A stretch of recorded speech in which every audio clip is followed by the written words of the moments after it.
नमस्कार, मी संस्कृती आणि आपण पाहत आहात नवा मराठा। प्रधानमंत्री सूर्यघर मोफत वीज योजनेत एक मोठा बदल केला आहे।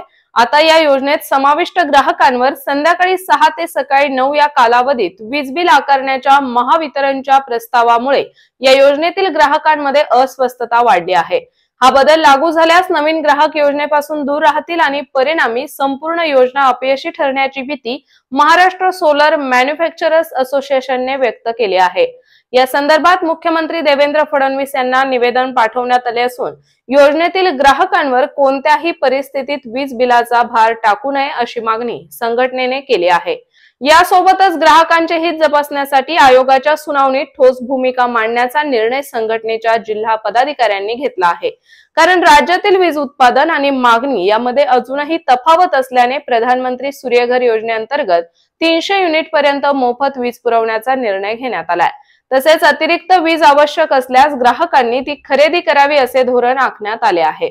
महावितरणने या योजनेसाठी मोठ्या प्रमाणावरती प्रोत्साहन दिले। त्यानंतर ग्राहकांच्या घराच्या छतावर सौर ऊर्जा पॅनल बसवण्यास प्रवृत्त करण्यात आले।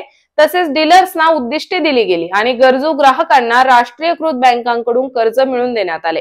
परिणामी राज्यातील 1 लाखाहून अधिक घरांमध्ये सौर पॅनल बसवण्यात आले आहे। या ग्राहकांना सध्या 0 वीज बिल मिळत आहे, परंतु महावितरणच्या नव्या प्रस्तावामुळे रात्रीच्या वेळेस त्यांना वीज विकत घ्यावी लागणार आहे। त्यामुळे ग्राहकांना कर्जाच्या हप्त्यांसोबत वीज बिलाचा अतिरिक्त भार सहन करावा लागेल आणि त्यांची आर्थिक गणिते बिघडू शकतात। तर अशाच माहितीपूर्ण बातम्यांसाठी चॅनलला सबस्क्राइब नक्की करा।